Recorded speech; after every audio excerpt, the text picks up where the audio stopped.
Magazine, estamos aqui cobrindo a coletiva de imprensa com o ex-presidente Michel Temer, no qual fala sobre o cenário político no país. Aqui em Londres, Fama Magazine.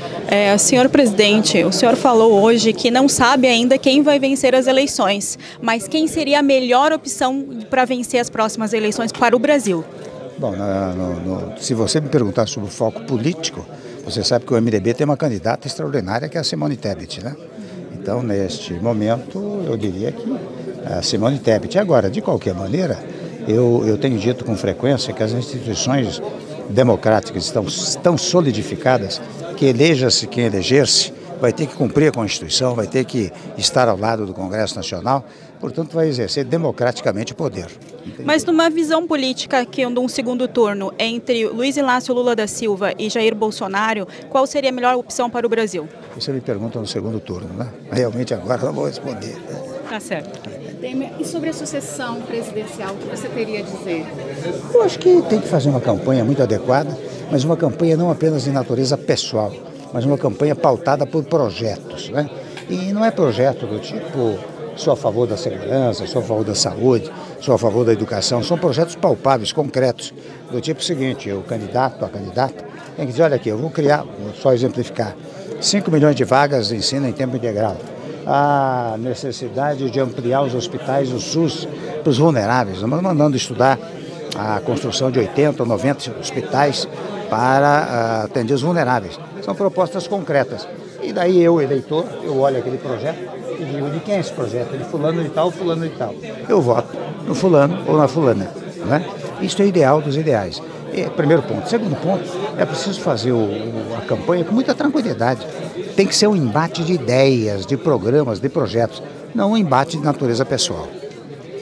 Presidente, nós ouvimos muito falar sobre fake news, é um fenômeno que vem denegrindo a política brasileira, causando forte impacto na vida do eleitor.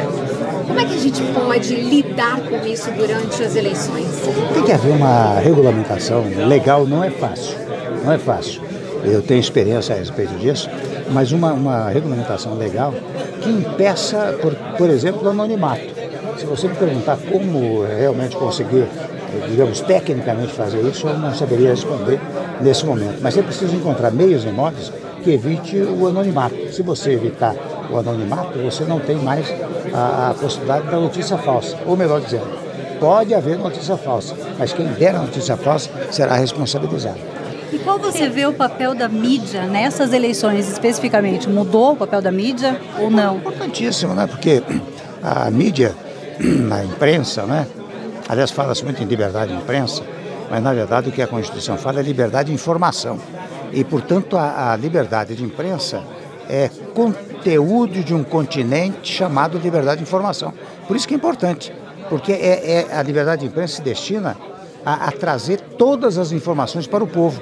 Daí a sua importância, né? E, evidentemente, nas eleições, tudo que a imprensa possa noticiar leva ao conhecimento do eleitor e o eleitor forma a sua convicção. E as mídias sociais?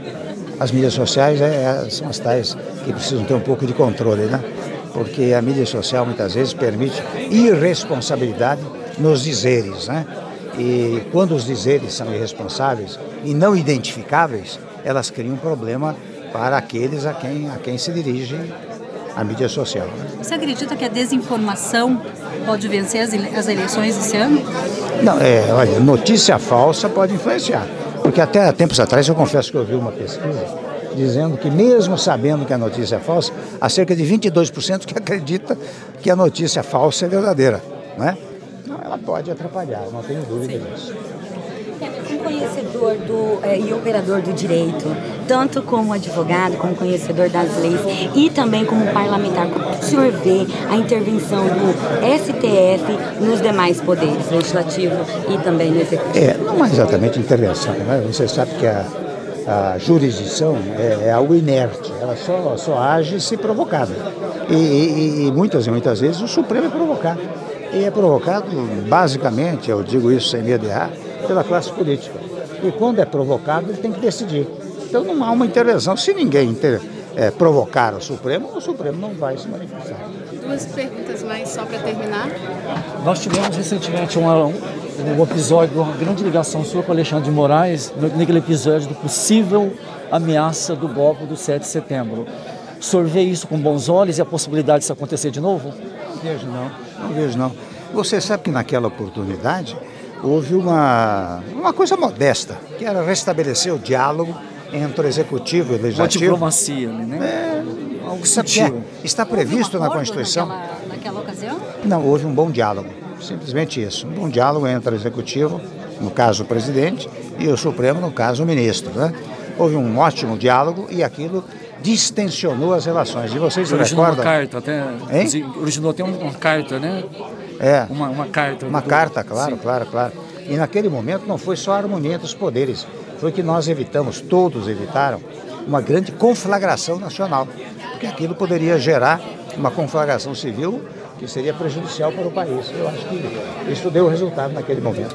Temer, só falando agora do cenário atual e futuro político do Brasil, a gente está vendo aí uma crise que é mundial, né? Porém, no Brasil, ela é muito mais elevada por causa da situação financeira do país aí. Nós estamos falando do alto da gasolina, mercado em geral, né? Vamos falar bem pro povão aqui, pro popular. Qual que seria o cenário atual agora do presidente da República que está negociando, né, com os grandes poderes aí para poder diminuir o preço, literalmente, da mesa do cidadão brasileiro? Eu acho que, se você se refere especialmente à questão dos combustíveis, você sabe que eu tenho pregado ao longo do tempo, eu não tive tempo de fazer isso no meu governo, mas eu tenho pregado que, no caso da Petrobras, o que deveria haver era um fundo de reserva para a equalização de preços. E um fundo de reserva montado com a parte do poder público. Porque você sabe que a Petrobras tem 38%, 39% de capital da União, o resto é capital privado. Ela não pode invadir o capital privado.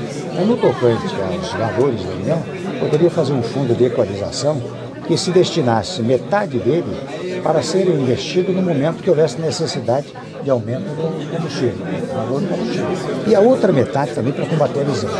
Acho que são dois fatores fundamentais. Boa, mas o presidente Bolsonaro hoje ele diz bastante aí sobre que o governo federal não tem como, né, abater o preço da gasolina, mas a gente sabe bem que os conselheiros lá da Petrobras estão ali, né, são ligados ao governo. Existe aí uma forma que às vezes o Temer, mais pacificador, faria diferente? Não, eu faria isso que eu acabei de dizer, com toda franqueza. Você não tem como mexer nos preços internacionais que a Petrobras acompanha, né? Mas eu faria isto que eu acabei de dizer, esse fundo de equalização, esse fundo de reserva, para atender, pelo menos temporariamente, impedir o aumento do combustível, de um lado. Agora, mais uma vez eu reitero, uma parte tem que ir para combater a miséria. Será um conselho agora para o próximo presidente? Se ele quiser receber, muito bem. Qual a sua previsão em relação ao governo de São Paulo? Perdão? Em relação às eleições para o governo de São Paulo, qual é a sua... Está começando, né? Espero que venha melhor. E a Fama Magazine hoje está cobrindo o evento do LIDE, sobre o cenário atual da política no país e no mundo, que recebeu ele, que foi ex-presidente Michel Temer, que falou um pouquinho sobre tudo, sobre o cenário político atual e sobre as perspectivas para a nova eleição em outubro. Receberam hoje mais de 50 pessoas, dentre elas figuras ilustres da sociedade brasileira fora do país, entre investidores, consulado, embaixador e também as mídias locais. Breno, qual que é a importância desse tipo de evento do LIDE para unir empreendedores aqui no Rio Negro? O LIDE tem uma série de iniciativas, né, que discutem os mais variados temas importantes para o setor privado e para o setor público também. E a importância de discutir esse assunto aqui no Reino Unido é muito grande, especialmente para falar com os investidores e passar um pouco das informações e ouvir do presidente Temer, que conhece o cenário político e econômico do Brasil como poucos, passar essas informações e uma certa tranquilidade para os investidores que o Brasil ainda é uma opção viável para investimento, apesar do cenário político. Nós estamos falando sobre as questões econômicas, as questões sociais. Existem duas pautas que também estão extremamente importantes hoje em dia, que é a questão da sustentabilidade e a responsabilidade social das empresas. Isso também faz parte da pauta do LIDE? Com certeza. Hoje não existe assunto sem citar essa pauta de ESG, né? Não temos condições de falar sobre qualquer outra coisa que não esteja envolvido. Então, para a gente ter uma boa gestão, você tem que pensar no meio ambiente com muito cuidado, com muito carinho, pensar nas gerações futuras. Temos que pensar no social, porque afinal de contas não adianta preservarmos a Amazônia, preservarmos a Mata Atlântica, se suas populações estão vivendo na linha da pobreza, abaixo da linha da miséria. Temos que encontrar maneiras também de incluí-las socialmente, temos que encontrar maneiras também de trazer as populações urbanas, envolvê-las, aquelas que estão em risco social, trazê-las para perto e desenvolver algo que as integre, né? E na questão de governança das empresas, isso é ainda mais e mais importante para mostrar que as empresas brasileiras, que o Brasil é um país sério e que segue as melhores práticas. Na verdade, isso de governança presidencial em todas as jurisdições, não é isso? Correto, em todas as jurisdições é muito importante mostrar a segurança jurídica do país, que é o que mais preocupa os investidores hoje. Bruno, só uma pergunta. Existe alguma preocupação dentro da proposta do LEAD? Existe algum trabalho voltado para o terceiro setor? Algum trabalho voltado para a ONG, para a caridade, para vilas que seja no Brasil, ou que seja na África? Você poderia falar um pouquinho para a gente sobre isso? Com certeza. Inclusive, o nosso presidente de uma das frentes que nós acabei de citar, que a gente trabalha de empreendedorismo social, é do Lira, que lidera a Fundação Gerando Falcões, e o LEAD é extremamente apoiador das atividades do Gerando Falcões. Ele esteve aqui recentemente. Esteve aqui recentemente e faz um trabalho maravilhoso. Essas e outras pautas do terceiro setor de empreendedorismo social. O LEAD apoia isso fortemente e acreditamos que as empresas, encorajamos as empresas a fazer o mesmo. Para as pessoas do terceiro setor que queiram saber ou fazer parte, como seria esse primeiro approach? Você teria como passar essa informação? Às vezes as pessoas que estão nos assistindo queiram saber como ser parte, mas integrante, mas como ser terceiro setor, como uma ONG ou como uma instituição que o LEAD apoiaria. Claro. Bom, falando especificamente aqui do Reino Unido, que é onde eu estou presidindo e desenvolvendo, nós estamos aqui desde 2020, né? Iniciamos nosso trabalho no meio da pandemia e agora as pessoas que querem se envolver, estamos formando as nossas comissões. Então, comissões de terceiro setor vão ser formadas, as pessoas podem me procurar diretamente, eu posso deixar meu contato para as pessoas me procurarem, ou podem entrar através das nossas redes sociais, tanto no LinkedIn, Instagram ou Twitter, para que a gente possa tentar como que a gente pode desenvolver o trabalho daqui, que envolva o terceiro setor para entregar o social no Brasil também. Porque isso agrega também valor ao produto, né? Com certeza, e também envolver as empresas aqui com o desenvolvimento do Brasil. Afinal, nós temos empresas aqui que estão investindo no Brasil. Nós precisamos que elas se envolvam no dia a dia e que tragam o desenvolvimento social para o Brasil também. Fred, diante do cenário político-econômico atual, qual conselho você daria para os empreendedores desse momento? Invista no Brasil. Eu acho que o Brasil tem o melhor portfólio de infraestrutura, de vários projetos, temos empresas muito sérias. Quem quiser investimentos verdes, o Brasil é o lugar, apesar de a gente ver matérias que podem dizer o contrário, mas as empresas brasileiras levam isso muito a sério. Os investidores brasileiros também levam isso muito a sério. Então eu encorajaria para investir no Brasil, com certeza. A palestra do Temer superou as expectativas dos organizadores do evento? O Temer sempre supera expectativas, né? Ele é um profundo conhecedor do sistema político brasileiro e um verdadeiro gentleman, né? E ele sabe se comportar muito bem, sabe se pronunciar muito bem, então sempre supera expectativas. Seria a questão de visão do investimento do Brasil, né? A gente está vendo um cenário de muita polarização, acho que essa que é o foco, né, de trazer o Temer para cá, para tentar pacificar o Brasil e tudo.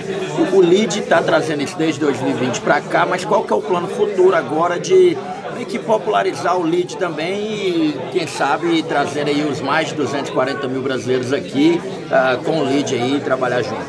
O LEAD é um grupo que traz as empresas para perto, né, que traz as empresas juntos para discutir os assuntos que são de interesse dos brasileiros também, que são os interesses dos investidores britânicos aqui, que invariavelmente vão ajudar a levar progresso social e também estabilidade política, né, porque afinal de contas o político ele tem que estar olhando para o investidor, tem que estar olhando, porque sem investimento direto o Brasil não caminha, né? Acho que o ex-presidente Michel Temer falou isso muito bem, né? Que se a gente tiver uma estabilidade política, se a gente não estiver fazendo o dever de casa, o investimento não chega. Então a gente pode usar a nossa rede aqui do LEAD Reino Unido exatamente para mostrar e começar a falar desses assuntos cada vez mais, para mostrar a importância e levar para o nosso LEAD lá no Brasil, que temos mais de 1.700 empresas que são partes lá no Brasil, para fazer exatamente essa pressão positiva, né? Não é nem pressão, né? Essa integração com os poderes e o privado também, para que a gente possa ter um melhor cenário no futuro.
Confira essa cobertura e muitas outras no nosso canal do tanafama.com.